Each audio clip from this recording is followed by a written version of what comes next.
Welcome to the very best part of my broadcast week. Welcome to my third floor office, CBS News Bureau, Washington, D.C. We'll be doing this episode via Zoom because our special guest is someone who doesn't live here in Washington, D.C., can't hang out with us at a restaurant. She is Elizabeth Kolbert, staff writer of The New Yorker, author of the Pulitzer Prize winning book 2014, The Sixth Extinction. She is speaking to us again via Zoom from her home in Williamstown, Massachusetts. Elizabeth, great to see you. Oh, thanks for having me. So just to quick reminder, ladies and gentlemen, Elizabeth is staff writer for The New Yorker. She's been there since 1999. Her 2014 book, The Sixth Extinction, won a Pulitzer Prize. Her 2021 book, Under a White Sky, also critically acclaimed. Elizabeth, I'm just going to list off for you some things that happened this summer, and I want to have you give your thoughts about how they fit and how we should think about them in terms of climate science. The fires in Maui, specifically Lahaina. Well, the fires in Maui are one of these, what's increasingly being called a compound disaster. There were a lot of factors that went into those fires. One of the major ones was actually probably invasive species. So Hawaii has been, it's a very remote group of islands. It's been really sort of taken over by invasive species. And some of these are grasses from other parts of the world that are what's called fire adapted. So they're actually like fire. They get very dry when it's dry, and it was very dry in Maui, and that is quite possibly a climate change signal. So you got those two things together, hot, dry, or three, hot, dry, and these invasive grasses that have taken over the area, and you got a recipe for disaster. And the neighboring storm Dora didn't help either, did it? Exactly. And that's also possibly climate change related. These what are called attribution studies, they're rather complicated and they take a while, but definitely storm tracks in the Pacific have been moving north, and Dora might have been a product of that.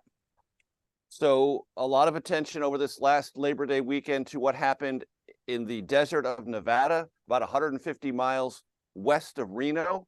Black Rock City is what it's called. Burning Man goes there. Describe what happened there.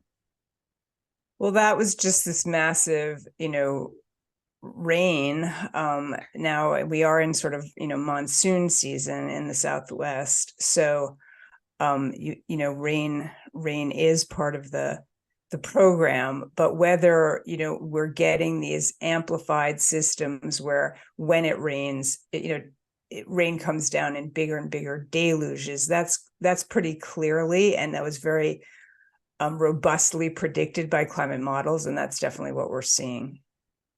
And would that also be what contributed to something that I took quite close notice of, being a native born in San Diego, the entire Southern California region about a month ago, Hurricane Hillary, which then was a tropical storm, the first ever for that part of our country. Is that part of that same phenomenon? Well, I don't know if you say it's part of exactly the same phenomenon. What happened there, as I understand it, is you had a heat dome, or just a tremendously hot system over the Midwest, and that sort of blocked those winds and they went north. So that hurricane took a very unusual track. Is that a climate change signal? Quite, possibly once again, but I don't think we have a clear answer on that at this point. How about the Canadian wildfires? Well, those were definitely, another sort of compound disaster, but definitely they've had, as you mentioned, we've just, had a record hot summer, very hot up in Canada. You were getting, ridiculously high temperatures up in the Canadian Arctic. They ended up, as I'm sure your listeners know, evacuating the capital of the, Northwest Territories. That's quite far north, because you had these hot, dry conditions that made the forest sort of into tinder. And Hurricane Idalia. Well, once again, we're in hurricane season. A hurricane making landfall in Florida is not, certainly nothing new. I think what we saw in Idalia that we increasingly see, and that is a very clear climate change signal is we had, super warm water temperatures in the Gulf of Mexico, and those storms spin up really fast when they hit that very warm water. So you're getting this it's called rapid intensification, and you're getting these storms that go, very fast from a tropical storm to a major hurricane. And that's what we saw with Idalia. And water temperatures around Florida, once again, your listeners may be aware of this, have been just off the charts hot this summer. Audience, I know you've picked up on this, but I want to underscore it for a second. Elizabeth's language is very cautious. She does not proclaim. She talks about things that appear to be connected. The science has built up a set of data that can lead to a conclusion. And I think that's really important, because in this space, there is a tendency to either accuse someone of hyping or exaggerating or having an agenda. I've read Elizabeth Kolbert stuff for many, many years. There is no agenda there. There is just what's happening. And Elizabeth, I'd like you to convey to my audience what you've seen happening and how you have viewed the arc of the data, the arc of the predictions made, let's say 15 or 20 years ago, and what we see playing out currently. Well, I first started reporting on climate change a long time ago, 20 years ago now. And at that point, a lot of people would have said scientists are actually, most scientists are very cautious, and they hew quite closely to the data. And at that point, a lot of scientists would have said, well, we don't see the signal emerging from the noise, of weather and climate, which can be quite variable.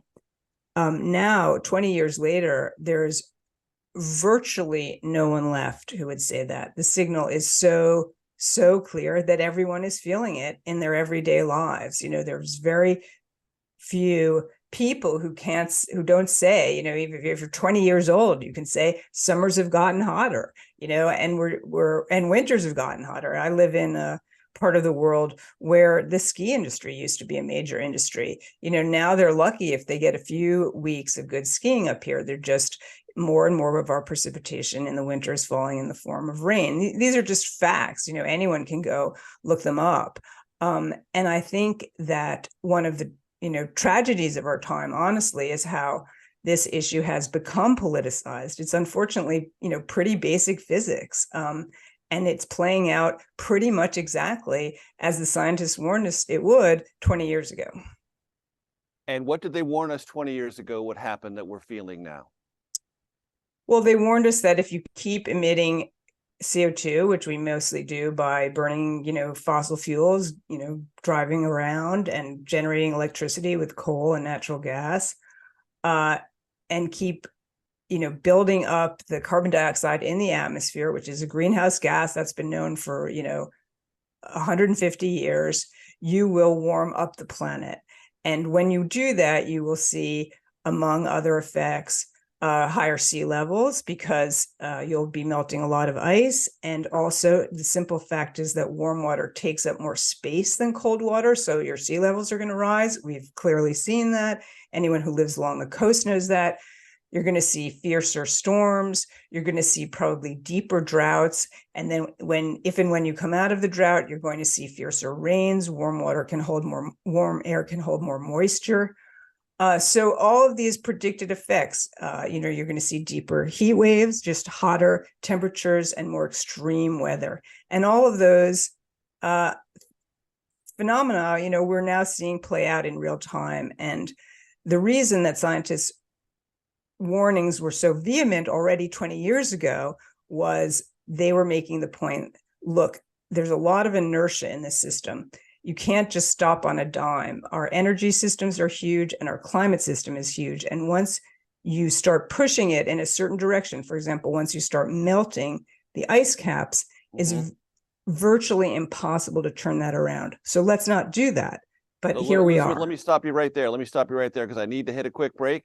We will talk about the importance of inertia and the inability to stop on a dime when we come back. Elizabeth Kolbert's our special guest. Segment 2 of the Takeout in just 1 second.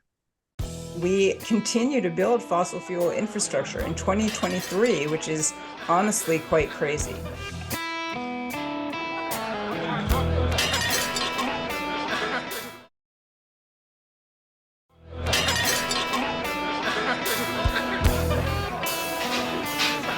back to the Takeout. Elizabeth Kolbert, staff writer for The New Yorker, published author, Pulitzer Prize winner in the climate science space for the better part of 20 years is our special guest, and I'm so delighted to talk to her again. Elizabeth, pick up on the point you were making about inertia, the difficulty globally of reversing trends once they start running away from us, if you will. Well, there's two big inertial systems that are meeting up here in a really dangerous way, and one of them is the inertia of the climate system. So there are these feedbacks in the climate system. For example, once you start melting ice, you darken the surface, right? So ice is very bright, reflects a lot of sunlight. That's a crucial part of the Earth's climate as we know it. Once you start melting that, you get open water, very dark, absorbs a lot of sunlight. You get this feedback, which you start losing control of. So that is one of the reasons that scientists say, do not go past these tipping points, as they're often called. And then you have the inertia of the energy system, right? We have this huge infrastructure, many trillions of dollars worth of energy infrastructure, and we should be switching that out as fast as possible toward carbon-free energy. And unfortunately, our politics have gotten kind of stuck around this issue. I'd say they're sort of just starting to move. And we continue to build fossil fuel infrastructure in 2023, which is honestly quite crazy. And when you say fossil fuel infrastructure, help my audience understand what that means. We're, sinking new oil wells. We're opening new pipelines to move fossil fuels around. We're, fracking for natural gas. So we're adding to this fossil fuel infrastructure, which we really need to be phasing out. And for those who would argue, Elizabeth, that may make environmental sense, but it doesn't make economic sense for my household, for my budget. Shouldn't we think about this in a transitional way? I've heard people talk about this. We transition from fossil fuels to greener energy. Maybe we do it over a path of 20 or 30, maybe 40 years. Is that a viable argument, either scientifically or from a survivability point of view? Well, I want to say that just from a practical purpose, this energy transition, is going to take 20 or 30 years, even, if we put our minds to it and don't stand in the way of it. So, no one is saying we're going to phase out fossil fuels tomorrow. It's probably is not practical, but they are certainly saying don't put in new fossil fuel infrastructure when you need to phase out this system. And another point that's really crucial to understand is that argument has really become outdated. Solar energy is now the cheapest form of energy on the planet. It's much cheaper than putting in, a new coal plant or a new natural gas plant. So the costs, that we're on that learning curve of clean energy, and the costs are coming down, stupendously for solar and for wind, for onshore wind, for offshore wind. And we're seeing that ramp up. We are seeing some of that ramp up. And for people who say, it's expensive for me in my home, and I understand that. I live in a very old house in New England, and I am sympathetic to that. I will just say that there are a lot of incentives for people, and people should be looking into those. There were a lot of incentives that were part of the Inflation Reduction Act to make it cheaper for people to phase out fossil fuels in their own homes. This is a global situation, and you also hear commentary, Elizabeth. I know you're familiar with it. All right, suppose the United States does all these amazing things and accelerates its transition and cleans up faster and doesn't build any more fossil fuel infrastructure. China is, India is, just to name two. Evaluate that. Well, I mean, to a certain extent, that's true. I will say I think there are two important things to keep in mind. Even with all that, the US is still the number one contributor to the greenhouse gases that are up there in the atmosphere. The problem with carbon pollution, which is different from a lot of other forms of pollution, is it lasts, for all intents and purposes, forever. So what we're worried about are the accumulated emissions in the atmosphere. And if you sort of just portion those out, you just assign those to a country, we in the US, we still get the biggest share. So we bear a lot of responsibility here. And I think it's unbecoming to a country of our stature to just say, well, we're not going to take responsibility for that. And, they're doing it, so we're going to just do it too. That's really not how we approach any other issue, I think, in the world. But the other point I would make is that someone's going to kind of own this clean energy future. And if it's not the US, it will be China or India. And I think from an economic standpoint, a lot of people make a very compelling argument that we want to be at the forefront of these new technologies. And Elizabeth, I wonder if in your work you are seeing a bleed over into practical economics. And by that, I mean simple things. I was reading a survey or a very long article produced by a writer for the Council on Foreign Relations that tried to tabulate, and it's hard to do, the cost of extreme weather on property insurance and what people pay on an annual basis just to insure the place in which they live. And it is an undeniable fact, as I read it, Elizabeth, that those costs are going up. In some states, like my home state of California, some insurers have basically said, we're leaving for a while. Florida, it's very hard to get property insurance. How much of your work is flowing into that space, or has it always been there? Yeah, no, I was just absolutely. That is a very, very current issue, and it's only going to get, worse because insurers are in the business to make money, right? They need the odds to add up. So everything that's they're paying out, they need you to pay in as premiums. And as you get more and more of these, basically billion-dollar disasters, insurers are literally going bankrupt. So a lot of the smaller insurers that were insuring, for example, Southern Louisiana, have just gone bankrupt and left people with claims that they can't get processed. And that's going to keep happening, until we get a grip on what's going on, until we stabilize our climate. And so I think that insurance, and then the difficulty of home ownership and the difficulty of getting a mortgage if you can't get insurance, that's where some of these issues are going to hit people, to use sort of a bad expression, I guess, in this case, where they live. Right. And let me give our audience a statistic.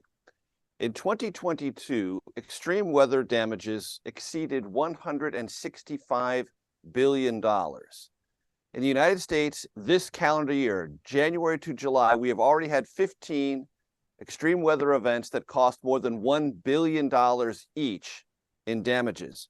And just to put this in perspective, you remember, my audience probably does, the California wildfires 2017 and 2018. By one estimate, those fires in those 2 years erased 25 years of profits accumulated by insurers in that state. And if you don't think that changes behavior by insurance companies, and therefore changes what you pay to take care of the basic necessity of insuring your property, it does. These are where these things are colliding. Am I overemphasizing that, Elizabeth? No, absolutely not. And, insurance depends also on reinsurance, right? So the insurers go out to this even bigger market because you've got to spread these risks out. And that's an international market. That's not a US market. And what you're finding is some states, for example, Louisiana and Florida, right? They have stepped in to try to offer coverage to people who normally wouldn't get any coverage, but they are finding that their own finances are so bad, right? They have to go into that reinsurance market, that those systems too are, often one hurricane away from collapsing. That is the voice of Elizabeth Kolbert. She is staff writer at The New Yorker, author of the Sixth Extinction, Pulitzer Prize winning book from 2014. When we come back to the Takeout, continuing our conversation via Zoom with Elizabeth from her home in Williamstown, Massachusetts, I'm going to give you a sense of how two very famous musicians who died recently, Jimmy Buffett and Steve Harwell, unintentionally contributed to at least a nominal understanding of climate change. I know that sounds like a reach, ladies and gentlemen, but I'm telling you, there'll be a pretty decent payoff. I'm Major Garrett, segment 3 of the Takeout coming your way in just 1 second. The U.S. is still way up there. We're up there with people who live in petrostates like, Kuwait and Saudi Arabia.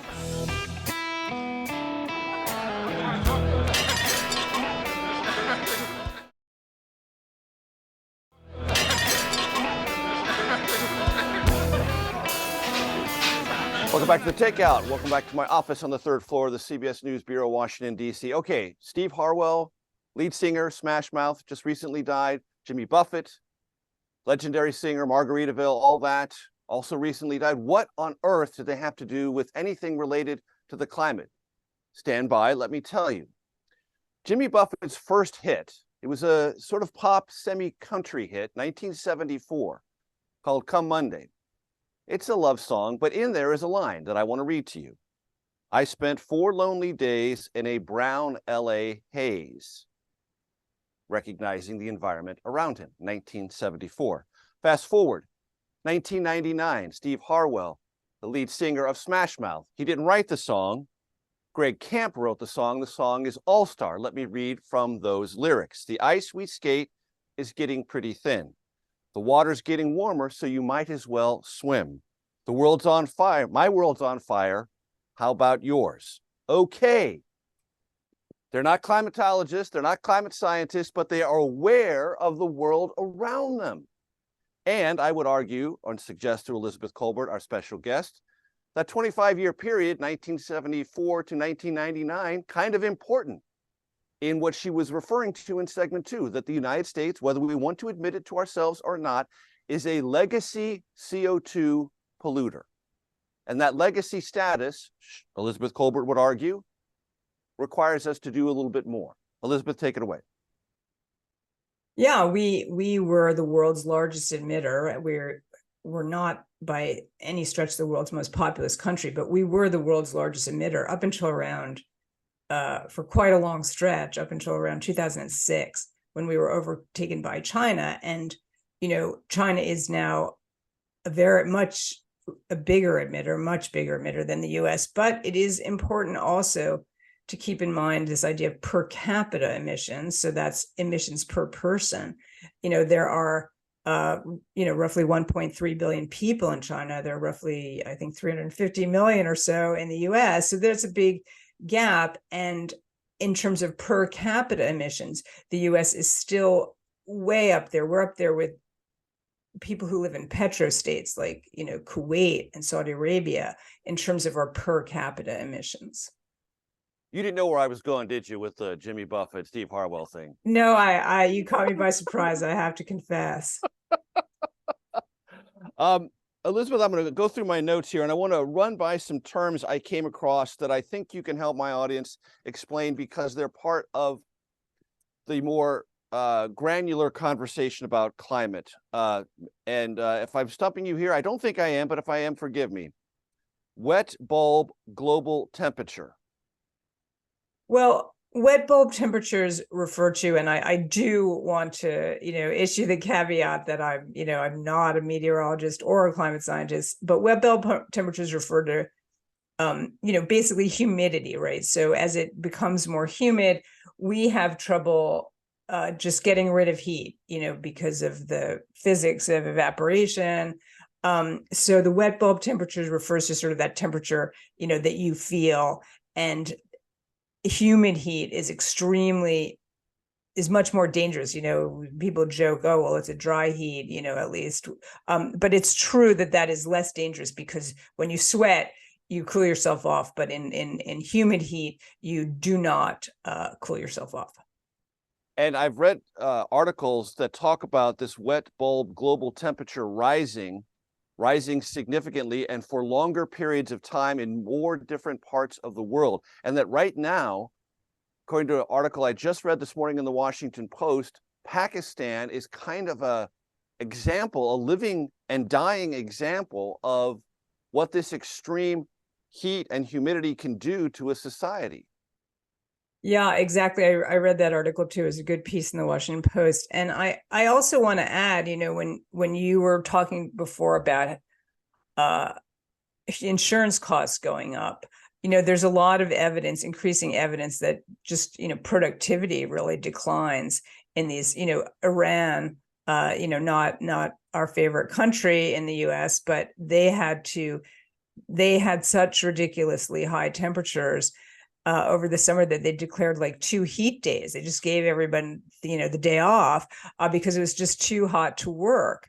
And you're seeing that more and more. And we saw that across the American, south and southwest this summer. It was just so hot in places like Texas that outdoor work became very, very difficult to do, jobs like construction.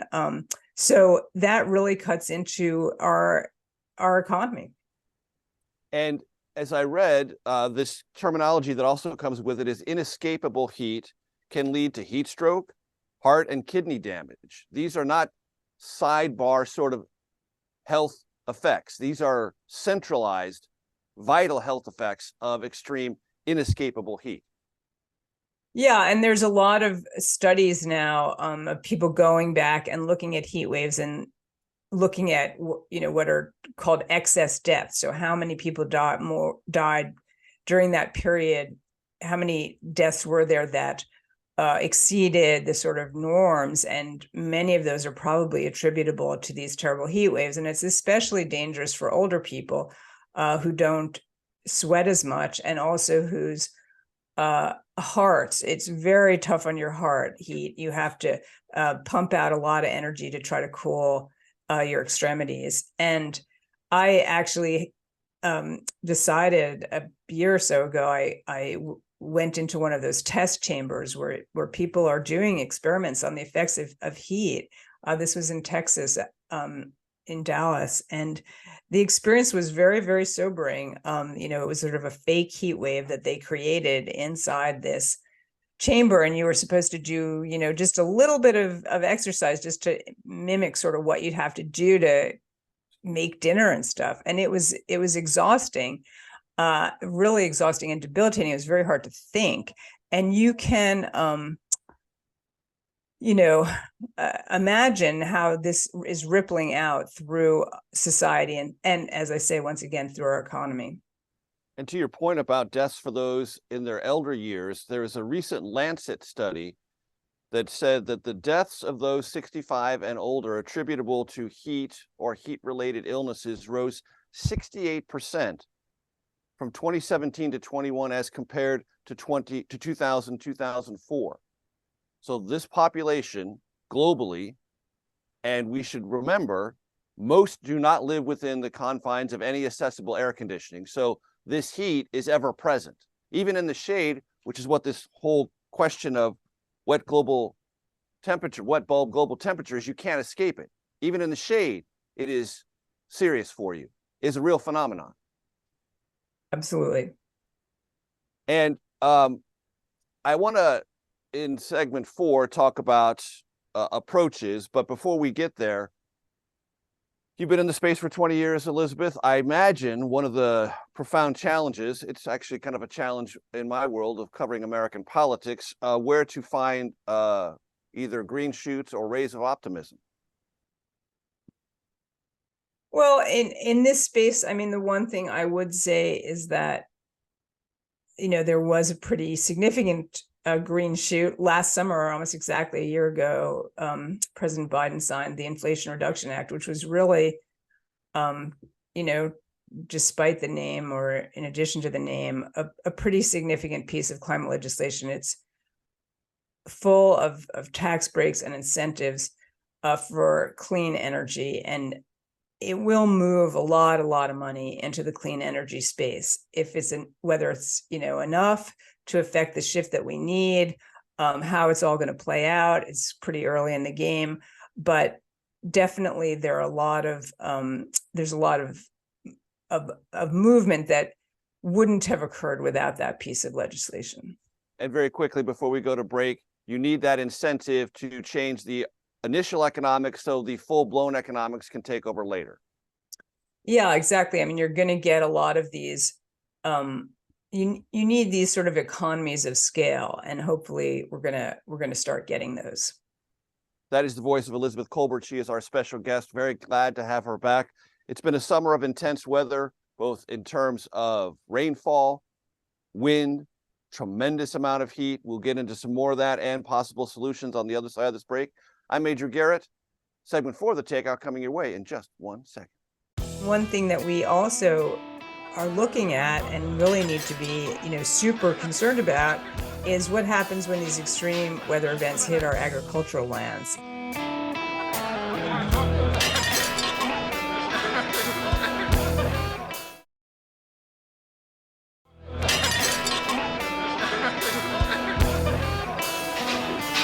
Welcome back to the Takeout. Elizabeth Kolbert is our special guest. Couple other things I want to run by you, Elizabeth. Dengue fever, asthma, flesh-eating bacteria, famine, malaria. I'm not trying to scare people. I'm just saying that if you do any word checks and you put climate change or weather events near those words, you're going to find increased likelihood and recentism. They're happening, and they are, at least scientifically, initially attributable to climate change. Am I wrong about that, Elizabeth? No, I mean, we could tease out in each of those cases what the climate change connection is, but just to use the example, the pretty clear example of, mosquito carried diseases like dengue and malaria. Well, if you're a mosquito that's, adapted to warm weather, clearly as, that those temperatures, sort of drift north, more and more of the world is appropriate for you to live in. And we're seeing that, we're seeing the mosquitoes, these disease carrying species of mosquitoes can survive at higher and higher latitudes. So you are seeing even the return of malaria, for example, to places where people thought it had been eradicated. Right. And when you have these deluge events of heavy intensified rain, water gathers. It stands longer. It doesn't drain off as rapidly, a contributing factor, correct? Yes, very much so, yeah. Another term, and I don't think this will be a stumper for you, wildland urban interface. Well, that's a term, it's often, abbreviated even now to WUI. It's so common. That was a term that came up very often in the with the fires on Maui. People are living now. I guess you'd call them wildlands. They're in the case of Maui, they were sort of former farmland that now has been abandoned because the economics aren't good. And that's where those invasive grasses that we spoke about before have really taken over what used to be mainly sugar plantations. And so when people are living right up against these, we'll call them wildlands, they're not that wild, and no one is sort of quote unquote caring for or responsible for what's on those lands, then you can get these really dangerous situations. Where a fire can break out, the fuel is there, and the fuel used to burn across, but now as it burns across, as it historically did, oops, I mean, really, oops, I'm not trying to be glib, there's property there and humanity where it wasn't there before. Right, exactly. And many people, I want to say, in the years leading up to the fires on Maui had warned that this combination of higher temperatures and drier conditions and invasive grasses were very dangerous. But, until you have a disaster, no one really wants to pay attention. What are we going to do? What are we going to do about those grasses? I think it's probably getting a lot more attention now. And one of the things that I believe, Elizabeth, is a lesson from Lahaina and Maui is speed. And that these things can change very rapidly, and the infrastructure of our adaptability is going to have to change for that speed factor. That things, whether it's rain or fire or other things, will come more intensely, and therefore the time to respond will be less, and infrastructure has to reflect that. True?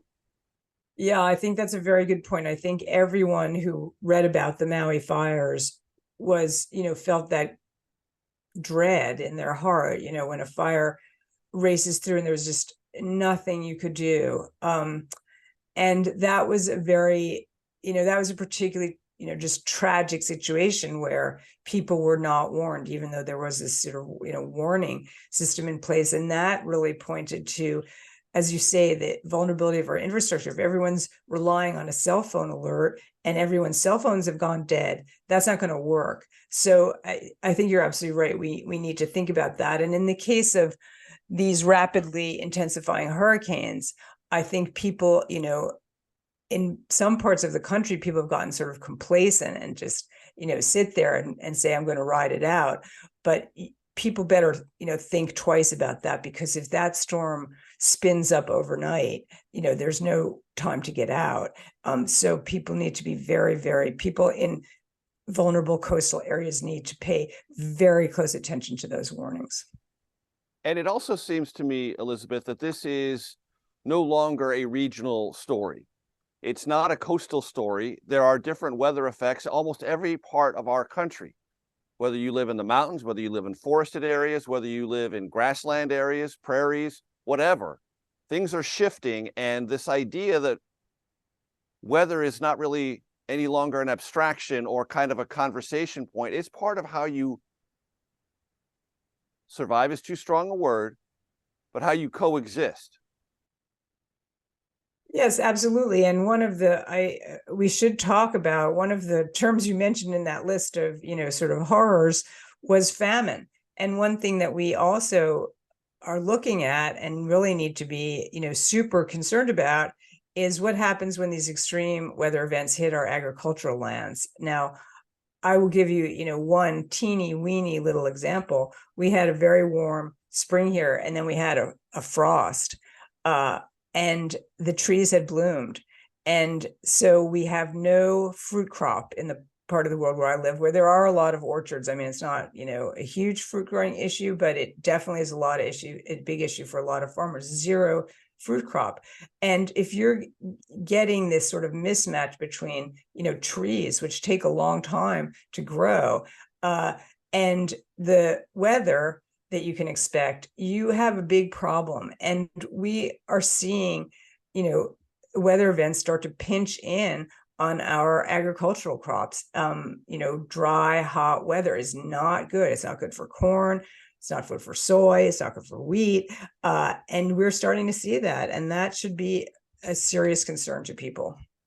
My home state of California got the benefit of atmospheric rivers in the sense that aquifers were refilled, some reservoirs were refilled, but the cost to the agriculture engine of California, and I know California gets a lot of attention for Silicon Valley, the beaches, and Hollywood, all appropriately so, but it is a major, significant agricultural state in our nation, suffering for years to come because of the atmospheric rivers.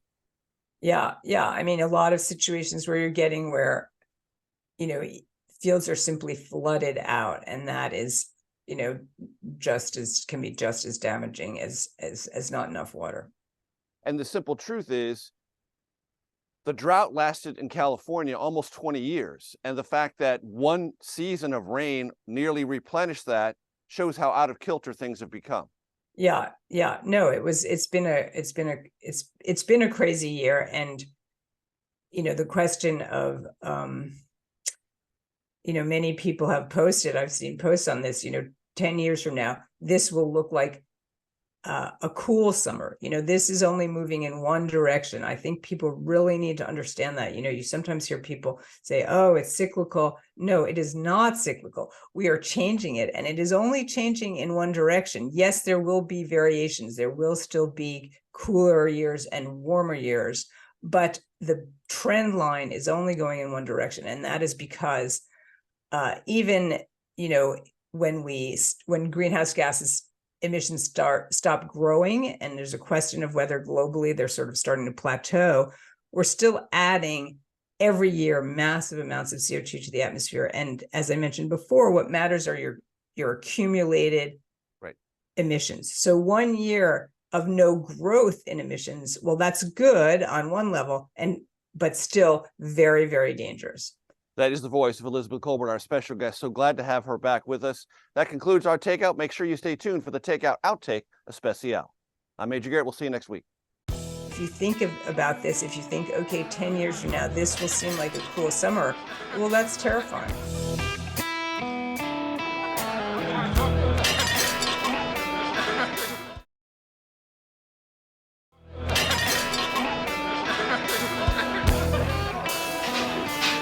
Welcome to your Takeout Outtake Especial. I'm Major Garrett. Welcome to my third floor office, CBS News Bureau, Washington, D.C. Elizabeth Kolbert, staff writer of The New Yorker, Pulitzer Prize winning author, been on the climate science beat for the better part of 20 years, is our special guest. Very glad to have her back with us.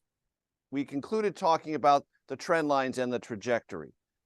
How worried are you about that, Elizabeth? I'm super worried. I don't think I could be more worried. I mean, I think that people are now seeing unfortunately, what is just a foretaste of what we have in store. And I think, if you think about this, if you think, okay, 10 years from now, this will seem like a cool summer. Well, that's terrifying. Because it hasn't been a cool summer. Exactly. You mentioned Texas, but Mississippi, Alabama, Georgia, parts of Florida. There was a very big story in the New York Times talking about how longtime Southerners who always knew and felt the humid, warm summers said by any memory that they have, this summer was so much worse, so much more oppressive in the sense that they could not escape the heat. The Minnesota State Fair set a record temperature over Labor Day, near 100 degrees, 20 or so degrees above normal. And we have now sort of built into our lexicon this idea of either atmospheric rivers or heat domes or bomb cyclones, terminology that, Elizabeth, I know because we're contemporaries in age and only in age. We are not contemporaries in any other sense. We didn't grow up with those terms, and they're now baked in. Yeah, no, it's very, I mean, we're having a fall heat wave right now in New England, where I am. And I remember, I mean, once again, and your listeners of our vintage, when you went off to school right after Labor Day, it was fall, and usually the temperatures were starting to drop. And now we're seeing, for example, in schools, and in many parts of the world, schools started a couple of weeks ago, and it's so hot. And a lot of schools are on air conditioned because, they didn't expect that they needed to be. And so kids are having trouble paying attention, and we're going to see all of these tremendous ripple effects. And honestly, those are the easy ones. I mean, the hard ones are, as we discussed before, what do you do with the breadbasket of the US if the climate is no longer suitable, for growing those crops that we've grown? And I do want to say a lot of very smart people are thinking about this and trying to, breed heat resistant crops, flood resistant crops. But, I think that what we have seen this summer is that the climate system doesn't obey our will, and it's going to hand us a lot of really major disasters. And we need to wake up. We need to be smarter in so many different ways, starting with how we produce our energy, and going through how we manage these wildland urban interfaces that we were talking about before. There was a commercial when Elizabeth and I were younger for a company that made oil filters, and it had a tagline that said, "You can pay me now, you can pay me later." And the simple truth is, whether it's property insurance or state or federal governments trying to find a way to insure in a market that no longer privately will insure, or to help communities rebuild from extreme weather events. Again, 15 $1 billion damage events this year, January to July, the highest number on record. Inflation-adjusted dollars, ladies and gentlemen. The payouts are real. And whether you are concerned about your monthly utility bill, you're going to pay for this one way or the other, because the payments are already happening. They're already flowing through the economy in various ways. Elizabeth, I'll give you the last word. Well, I think that you make, such a crucial point there. And there's been this long, feet dragging. Oh, it's too expensive to change anything, and the fact is, it's just, that's just not true. It's too expensive not to change anything. We just can't, we are really looking at changing the world for our kids and our grandkids in ways that they will not be able to cope with. And when you think about it in those terms, I think that a lot of this foot dragging starts to take on a different aspect. Right, because you're paying one way or the other. You may want to have a preferred payment mechanism, but the simple truth is payments are going out and you are paying them one way or the other. Yes, or your kids are paying them. I mean, you are also fobbing a debt off on our kids. And we've had long conversations about our national debt and, whether that's fair to our kids. Well, this is a national debt of, epic proportions. That is the voice of Elizabeth Kolbert. So good to see you. Thank you so much for joining us. We will be back in touch with you probably in the not too distant future, because this isn't going away and you're one of the most powerful voices in this space. Thanks so much, Elizabeth. Great to see you. Thanks for having me. That's it, folks. See you next week.